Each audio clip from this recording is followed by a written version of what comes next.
آج الحمدللہ یہ نورانی محفل اور نورانی مجلس تکمیل قرآن کی ہے، ختم قرآن کی ہے، نہ کہ ختم تراویح کی ہے۔ وجہ یہ ہے کہ اللہ کے رسول صلی اللہ علیہ وسلم کے پاس حضرت جبرائیل علیہ السلام آتے تھے اور قرآن کریم کا دور کرتے تھے۔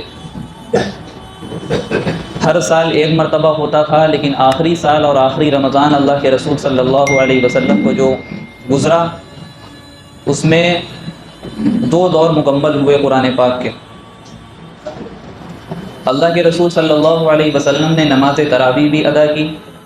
اور جب نماز تراویح ادا کی تو صحابہ کرام رضی اللہ عنہم اجمعین پیچھے جا کر کے کھڑے ہو گئے اور آپ کی امامت میں باقاعدہ نماز پڑھی۔ دوسرے دن پھر یہ ہوا کہ صحابہ آئے اور اللہ کے نبی علیہ السلام نے تراویح کی نماز پڑھائی اور صحابہ نے پڑھی۔ تیسرے دن پھر یہ ہوا کہ صحابہ کرام رضی اللہ عنہم اجمعین آئے اور اللہ کے نبی نے نماز پڑھائی اور صحابہ نے پڑھی۔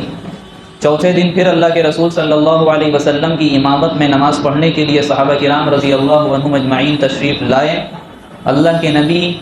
کا ایک حجرہ گویا کہ بنا ہوا تھا، چٹائیوں سے گھرا ہوا، ایک کہہ سکتے ہیں کہ جیسے اعتکاف میں بیٹھتے ہیں ان کے لیے ایک الگ گوشہ بنا دیا جاتا ہے۔ تو اللہ کے رسول علیہ السلام وہاں سے دیکھ رہے تھے کہ صحابہ کرام چوتھے دن آئے ہیں تراویح پڑھنے کے لیے، لیکن اللہ کے نبی علیہ السلام اپنے کمرے سے، اپنے حجرے سے باہر نہیں نکلے۔ سحر کا وقت ہوا، اس وقت اللہ کے نبی علیہ السلام باہر آئے اور صحابہ کرام انتظار کرتے کرتے تھک گئے اور ان کو گویا کہ نیند آنے لگی، آنکھوں میں نیند کا غلبہ آ گیا۔ ہمارا زمانہ تو تھا نہیں کہ مسجد میں اگر بور ہو رہے ہیں تو موبائل دیکھنے لگے، ہمارا زمانہ تو تھا نہیں کہ مسجد میں امام صاحب تراویح پڑھا رہے ہیں اور ہم پیچھے کی صفوں میں بیٹھ کر کے میچ دیکھ رہے ہوں، وہ تو زمانہ نہیں تھا۔ صحابہ کرام اللہ سے ڈرنے والے اور اللہ کے گھر کا خاص خیال رکھنے والے اور تمام لحاظ رکھنے والے، ہر چیز کا احترام کرنے والے تھے۔ ان کی آنکھوں میں نیند تھی اور سحر کا وقت قریب تھا۔ اللہ کے نبی علیہ السلام نکلتے ہیں اور بتاتے ہیں کہ میں دیکھ رہا تھا مسلسل کہ آپ لوگ نماز پڑھنے آئے ہیں، لیکن کیوں نہیں نکلے؟ خشیت ان یکتب علیکم، یہ وجہ بتائی کہ مجھے ڈر تھا کہ اگر میں چوتھے دن بھی آ کر کے نماز تراویح کی امامت کر دوں تو کہیں یہ تمہارے اوپر لازم نہ ہو جائے، میری امت پر لازم نہ ہو جائے، لہٰذا تم لوگ اپنے اپنے گھر جاؤ اور وہاں جا کر کے نماز تراویح ادا کیا کرو، وہاں جا کر کے نماز تراویح ادا کیا کرو۔ حضرت ابوبکر صدیق رضی اللہ عنہ کا دور آتا ہے، چونکہ وہ صرف 2 سال کی خلافت ان کے پاس ہے، اور 2 سال کی خلافت میں بھی اتنے فتنے اٹھ چکے تھے کہ ایک طرف مانعین زکوٰۃ کہہ رہے تھے ہم زکوٰۃ ادا نہیں کریں گے، ایک طرف سے مدعیان نبوت کا فتنہ، اللہ کے نبی کی وفات کے بعد کوئی کہہ رہا ہے ہم نبی ہیں، کوئی کہہ رہا ہے ہم نبی ہیں، نہ جانے کتنے فتنے اڑ گئے، اور صرف 2 سال کا عرصہ، اور 2 سال میں صرف 2 رمضان آئے۔ تو حضرت ابوبکر صدیق رضی اللہ عنہ کی بھی توجہ اس طرف نہیں گئی کہ تراویح کو باقاعدہ کیسے سسٹمائز کیا جائے۔ حضرت عمر رضی اللہ عنہ کا دور آیا، چونکہ آپ کا بھی تقریباً آدھا دور 6 سال ایسے گزرے کہ فتنہ اور اسلام کی جو حدود تھیں وہ پھیل نہیں تھی پوری دنیا میں، یہی وجہ ہے کہ 22.5 لاکھ مربع میل میں اسلامی حکومت قائم تھی حضرت عمر فاروق اعظم رضی اللہ عنہ کے دور میں۔ تو 6 سال آپ بھی ادھر دھیان نہیں دے پائے، لیکن جب 6 سال گزر گئے اور کچھ امن و امان قائم ہوا، لڑائیاں بند ہوئیں، جنگیں کم ہوئیں اور اسلام کچھ دور تک کے پھیلا، تو پھر ہوا یہ کہ اللہ کے حضرت عمر فاروق اعظم رضی اللہ عنہ مسجد نبوی تشریف لائے تو دیکھا کہ ایک جماعت بنی ہوئی ہے رمضان میں، وہاں ایک امام ہے اور 2 لوگ پیچھے تراویح پڑھ رہے ہیں، دوسرے کونے پہ ایک کھڑا ہے امام اور کچھ اور لوگ تراویح پڑھ رہے ہیں، تیسرے کونے میں کچھ اور کھڑے ہیں، پوری مسجد میں اس طریقے سے تراویح کی جماعتیں ہو رہی ہیں۔ اب اللہ کے رسول علیہ السلام کو بھی اختیار نہیں تھا کہ شریعت میں کوئی نئی چیز پیدا کر دیں۔ وما ينطق عن الهوى ان هو الا وحي يوحى، اللہ کے نبی جو بھی ارشاد فرماتے تھے وہ اللہ کے حکم سے ارشاد فرماتے تھے۔ جو احادیث نبویہ ہمارے سامنے موجود ہیں یہ بھی اللہ کی طرف سے وحی ہوتی تھی، اس کو وحی غیر مطلوع کہتے ہیں، اور جو قرآن کریم ہوتا ہے اس کو وحی مطلوع کہتے ہیں۔ تو اللہ کے نبی علیہ السلام کو بھی اجازت نہیں ہے کہ دین میں کوئی نئی چیز بتائیں، نئی بات بتائیں جب تک کہ اللہ کی طرف سے آرڈر نہ آ جائے۔ اس کی بہت ساری مثالیں ہمارے پاس ہیں، 1-2 مثالیں ہم دیتے ہیں۔ حضرت عمر رضی اللہ عنہ آئے اور کہنے لگے ازواج مطہرات امہات المومنین، آپ کی ازواج، آپ کی بیویاں گھر سے نکلتی ہیں، ٹھیک ہے پردے کا انتظام ہوتا ہے لیکن چہرہ نہیں ڈھکتی ہیں، لہٰذا آپ حکم دے دیجئے کہ چہرہ ڈھک کر کے نکلا کریں، مکمل حجاب کے ساتھ نکلا کریں۔ اللہ کے رسول علیہ السلام نے کہا کہ ابھی اللہ کا آرڈر نہیں آیا ہے تو ہم یہ کام نہیں کر سکتے۔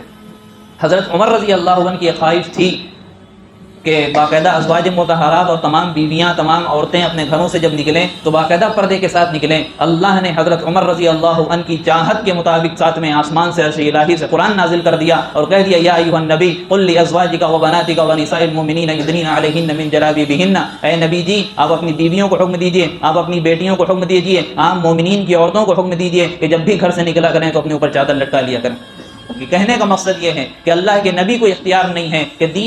دین میں کوئی ایک آرڈر اپنی طرف سے جاری کر دیں. صحابہ کرام کو تو بالکل اختیار نہیں تھا کہ ایک دین کے معاملے میں کوئی نیا آرڈر جاری کر دیں. لہٰذا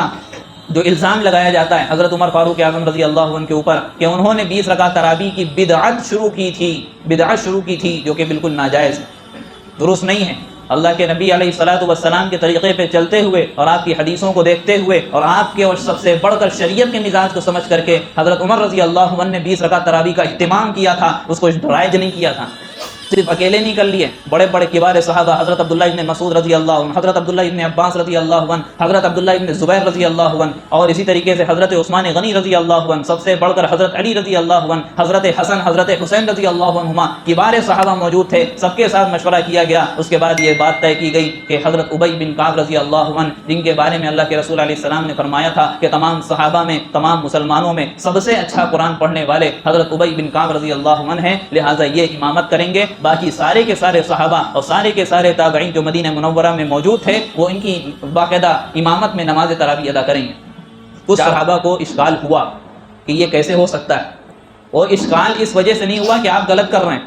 اشکال یہ ہوا کہ آپ کے پاس دلیل کیا ہے. 20 رکعت تراویح ایک جماعت کے ساتھ مسجد میں پڑھنے پر اور ایک امام کے پیچھے پڑھنے پر, اس کی دلیل کیا ہے آپ کے پاس؟ تو حضرت عمر رضی اللہ عنہ نے وہی دلیل دی جو بھی ہم نے آپ کے سامنے حدیث پیش کی کہ اللہ کے نبی نے 3 دن پڑھی تھی, چوتھے دن پڑھانے سے انکار کر دیا تھا, اور وجہ یہ فرمائی تھی کہ خشیت ان یکتب علیکم,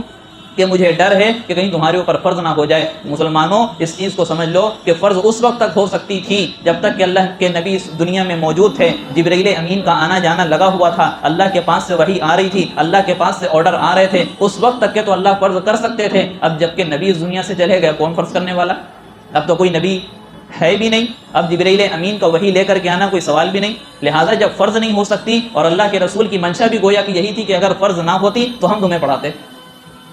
سنت تھی تبھی یہ کہا کہ اپنے اپنے گھروں میں جا کر کے پڑھو, سنت تھی. اب نبی جب چلے گئے فرض ہونے کا خطرہ نہیں, 20 رکعت تراویح پر اتفاق ہو گیا, اجماع ہو گیا, اس لیے ہم نے گھروں سے نکال کر مسجد میں ایک جماعت بنا دی. تو صحابہ بھی کہنے لگے واہ حضرت امیر المومنین, آپ کا جہاں دماغ جاتا ہے وہاں ہماری سوچ نہیں جاتی.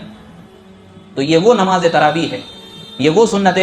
نبوی ہے. نماز تراویح کا ہونا سنت نبوی ہے, جماعت تراویح کا ہونا سنت فاروقی ہے. حضرت عمر رضی اللہ عنہ کے دور سے باقاعدہ اس کا آغاز ہوا. تو یہ قرآن کا سننا اور سنانا یہ بڑی بابرکت چیز ہے, ورنہ کوئی دنیا میں ایسی کتاب نہیں ہے. آپ پوری دنیا میں کھنگال لیجیے جا کر کے, کوئی ایسی کتاب نہیں ہے کہ جو پیچھے کی عوام سمجھ میں بھی نہ آتا اس کو, اور وہ کھڑے ہو کر کے سن رہی ہے, پورا قرآن سنا جاتا ہے. صرف یہاں نہیں, پوری دنیا میں کروڑوں مسجدوں میں نماز تراویح پڑھی گئی, پورے جو ہے دنیا میں مسجدوں میں باقاعدہ قرآن مکمل کیا گیا یا کیا جائے گا. وجہ یہ ہے کہ اللہ کے نبی صلی اللہ علیہ وسلم پر جو قرآن نازل ہوا اس کے تعلق سے اللہ تعالیٰ نے یہ وعدہ کر لیا کہ انا نحن نزلنا الذکر وانا لہ لحافظون, کہ ہم نے اس قرآن کو نازل کیا تھا اور ہم ہی اس کی حفاظت کریں گے. اب حفاظت کا ذریعہ اگر اللہ ہمیں اور آپ کو یا ہمارے اور آپ کے بچوں کو, چھوٹے چھوٹے بچوں کو بنا دیں, یہ ہمارے اور آپ کی سعادت کی بات ہے. یہ ہمارا کوئی کمال نہیں ہے, یہ اللہ کا فضل ہے, یہ اللہ کا فضل ہے. قرآن کا 1/3 حصہ 10 پارے کی کوئی ایک چھوٹی سی کتاب لے کر کے 6 سے 7 سال 8 سال 10 سال کے بچے کو دے دیجئے اور کہہ دیجئے پوری کتاب ازبر یاد کر کے سنا دو, ایک حرف اور ایک نقطے کی بھی غلطی نہ آئے, ایسا ناممکن ہے. جس کو وہ سمجھ بھی نہ رہا لیکن قرآن ایک ایسی کتاب ہے کہ اللہ تعالیٰ نے اس کو ایسے نازل فرما دیا کہ ایک حرف کی بھی غلطی ہوتی ہے تو یہ نہیں دیکھا جاتا کہ تراویح پڑھانے والے میرے استاد ہیں اور پیچھے سننے والا میرا شاگرد ہے, وہ ٹوکتا ہے فوراً ٹوکتا ہے کہ استاد جی آپ نے غلط پڑھا, اس کو پھر سے صحیح کریے. تو پتہ چلا کہ رمضان کا مہینہ اللہ تعالیٰ نے حفاظت قرآن کا مہینہ بنایا. اب بعض لوگ کہتے ہیں کہ وہ جیب سے موبائل نکال کر کے موبائل سے ہم قرآن پڑھ لیں گے, اس کے بعد جیب میں رکھ کے پھر تراویح چلے جائیں گے. اگر ایسا کرنے لگے تو قرآن کی حفاظت پھر نہیں ہو پائے گی. سب لوگ اگر ایسی کرنے لگے پھر حفظ کون کرے گا, حافظہ کون کرے گا, قرآن کی حفاظت کون کرے گا اگر سب موبائل سے دیکھ کے پڑھیں. ہاں کچھ ائمہ کے نزدیک ہے کہ قرآن دیکھ کر کے تراویح میں پڑھا جا سکتا ہے, لیکن ہمارے ایسی گنجائش نہیں. لہٰذا قرآن کے بارے میں صاف کہا گیا شہر رمضان الذی انزل فیہ القرآن ھدی للناس، یہ لوگوں کے لیے ہدایت ہے۔ پہلا پارہ آپ کے سامنے آیت پڑھے الف لام میم ذالک الکتاب لا ریب فیہ، اس کتاب میں ذرہ برابر کوئی شک نہیں ہے، ھدی للمتقین، یہ اتقاء اور اسی طریقے سے تقوی اختیار کرنے والوں کے لیے ہدایت ہے۔ عام انسانوں کے لیے تو ہدایت ہے، لیکن ان کے لیے خاص طور سے جن کو اللہ عقل دیتا ہے، جن کو اللہ تقوی دیتا ہے، جن کو اللہ ایمان دیتا ہے، ان کے لیے خاص طور سے اللہ نے اس میں ہدایت کا ذریعہ رکھا ہے، ہدایت نامہ بنایا ہے، رول کی ایک کتاب بنایا ہے، ہمارے لیے کانسٹیٹیوشن ہے، ہمارے لیے رول کی کتاب ہے، ہمارے لیے ایک جنت میں لے جانے کا راستہ بتانے والی ایک کتاب ہے۔ صرف یہ وہ کتاب نہیں ہے کہ اپنے گھروں میں برکت کے لیے رکھ لیا جائے، یہ وہ کتاب نہیں ہے کہ جب ہمارے گھر میں کسی کا انتقال ہو جائے تو قرآن خوانی کرا دی جائے، یہ وہ صرف کتاب نہیں ہے کہ ہم اپنے جو ہے نئے گھر میں داخل ہو، نئے دکان میں داخل ہو تو وہاں جا کر کے باقاعدہ قرآن خوانی کرائیں، اس کی کتاب نہیں۔ قرآن کا جو اصل مقصد ہے وہ ھدی للمتقین ہے، اور باقی جو چیزیں ہیں رحمت ہے، نصرت ہے، اللہ کی مدد ہے، اسی طریقے سے اس کی برکتیں ہیں اور اس کے انعامات ہیں اور اس کے جو ہے گھر میں رکھنے کی برکتیں، اس کو دیکھنے کا ثواب، اس کو پکڑنے کا ثواب، اس کو سننے کا ثواب، اس کو پڑھنے کا ثواب، اس کو سنانے کا ثواب، ہر چیز کا ثواب وہ دوسرے درجے میں ہے۔ اللہ کے نبی کے صحابہ نے کبھی بھی قرآن کو ثواب کے لیے نہیں پڑھا، آپ تاریخ اٹھا کر کے دیکھ لیجیے، احادیث اٹھا کر کے دیکھ لیجیے، ثواب کے لیے نہیں پڑھا ہے۔ فضیلت ضرور بتائی اللہ کے نبی نے کہ ایک حرف پڑھنے پر 10 نیکی، الف لام میم پڑھنے پر 30 نیکیاں ملتی ہیں، لیکن صحابہ کرام جو پڑھا کرتے تھے وہ اس لیے پڑھا کرتے تھے تاکہ اپنی زندگی میں اس کو داخل کر سکیں۔ بلکہ بعض جگہ تو آیا ہے کہ 10 آیتیں پڑھ لیتے تھے صحابہ کرام تو 11ویں سیکھتے نہیں تھے جب تک کہ اس کے معنی نہ سمجھ لیں اور اس کو اپنی زندگی میں نہ داخل کر لیں۔ صحابہ کے دور میں، صحابہ کے معاشرے میں کوئی ایک ایسا صحابی نہیں تھا کہ وہ 10 آیتیں جانتا ہو یا کچھ بھی قرآن کی آیتیں جانتا ہو اور اس کی زندگی میں وہ چیز شامل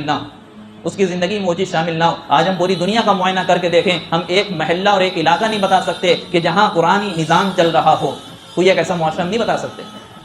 کہ جہاں کہا جائے کہ ہاں جس طریقے سے قرآن نازل ہوا تھا وہ تمام صفات ان تمام لوگوں کے اندر موجود ہیں۔ آج افسوس ہے اس بات کا۔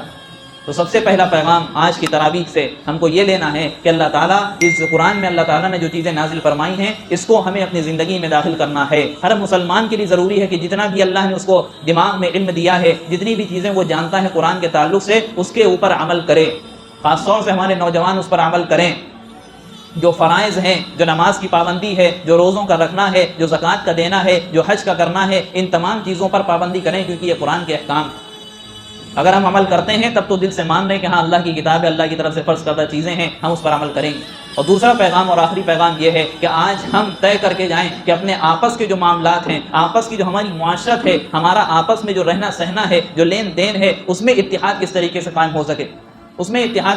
کس طریقے سے قائم ہو سکے۔ چھوٹی چھوٹی بات پر ہمارے درمیان نزاع کی صورت نہ پیدا ہو جائے۔ صحابہ کرام کے بارے میں قرآن کہتا ہے محمد الرسول اللہ والذین آمنوا معه اشداء علی الکفار رحماء بینہم، کہ صحابہ کرام کی جماعت تو وہ جماعت تھی کہ آپس میں بہت ملنسار تھے، آپس میں بڑے رحم دل تھے، آپس میں شفقت کرنے والے، آپس میں ہمدردی کرنے والے، آپس میں محبت کرنے والے، آپس میں رحم کا معاملہ کرنے والے تھے، لیکن اشداء علی الکفار، وہ شمشیر برہ تھے کافروں پر، وہ سخت تھے ایسے لوگوں پر جو اللہ کی بغاوت کرنے والے ہیں، لیکن آپس میں بڑے نرم تھے۔ ہم دیکھیں کہ ہم کیا کر رہے ہیں، ہم غیروں کے ساتھ بڑے اچھے سے ملتے ہیں، ہم غیروں کے ساتھ بڑے اچھائی کا معاملہ کرتے ہیں، لیکن جب اپنا کوئی آ جاتا ہے، اپنا سگا بھائی آ جاتا ہے، ہمارا پڑوسی آ جاتا ہے، ہمارا محلے والا آ جاتا ہے، ہمارا کوئی دوست آ جاتا ہے جو ہم سے تعلق رکھتا ہے، جس سے ہماری رشتہ داری ہے، اس سے ہم بڑے سخت ہو جاتے ہیں۔ تو یہ قرآن کی تعلیم کے خلاف ہے کہ ہم اپنے لوگوں کے ساتھ سختی کا معاملہ کریں۔ ہم کو غیروں کے ساتھ، وہ بھی اس وقت جب وہ ہمارے ساتھ سختی کا معاملہ کر رہے ہیں، وہ صحابہ کرام کے معاملات دوسرے تھے۔ اشداء علی الکفار کا مطلب اس کو آج کے دور میں نہ لے لیجیے گا، لیکن رحماء بینہم جو صحابہ کرام کی صفت تھی کہ آپس میں ملنسار تھے، آپس میں ان کا معاشرہ بڑا اچھا تھا۔ ہم کوشش کریں کہ آپس کے جو جھگڑے ان سب کو سب سے پہلے ختم کرنے کی کوشش کریں، اپنی جماعت اور اپنی صف میں اتحاد کی صفت پیدا کرنے کی کوشش کریں۔ اگر اتحاد اور اتفاق کی صفت ہمارے اندر پیدا ہو گئی اور انتشار جیسی نحوست سے اللہ نے ہمیں بچا لیا تو انشاءاللہ آگے کے راستے ہمارے اللہ تعالیٰ سے دعا کریں اور اس بابرکت محفل میں خاص طور سے دعا کریں اور تحیہ کریں، عزم مصمم کریں کہ انشاءاللہ ہم یہاں سے اٹھ کر کے جائیں گے، قرآن کے ایک ایک پیغام کو لے کر کے جائیں گے اور ایک ایک حکم پر انشاءاللہ عمل کرنے کی کوشش کریں گے، اور اپنے درمیان چاہے وہ رشتہ داری ہو، چاہے وہ محلے داری ہو، چاہے کچھ ہو، ہم تمام لوگوں کے درمیان الفت و محبت کو بانٹیں گے، پیار و محبت کو عام کریں گے، چاہے ہمارا پڑوسی غیر ہو، چاہے ہمارا پڑوسی کسی بھی مذہب کو ماننے والا ہو، لیکن ہمارا فریضہ یہ ہے کہ ہم محبت بانٹیں گے، ہم جو ہے شفقت بانٹیں گے، ہم رحم دلی بانٹیں گے، ہم ہمدردی بانٹیں گے۔ اس سے ہم قرآن کے حکم پر عمل کرنے والے بھی ہوں گے اور قرآن کے پیغام کو دوسروں تک پہنچانے والے بھی ہوں گے۔ اللہ تعالیٰ سے دعا ہے کہ اللہ تعالیٰ ہم سب کو کہنے سننے زیادہ عمل کی توفیق عطا فرمائے۔ ویڈیو اگر اچھی لگی ہو تو لائک کریں، شیئر کریں اور چینل کو سبسکرائب کرنا نہ بھولیں، اور ساتھ ہی ساتھ بیل آئیکن کو پریس کریں تاکہ نئی ویڈیو کی نوٹیفیکیشن آپ کو ملتی رہے۔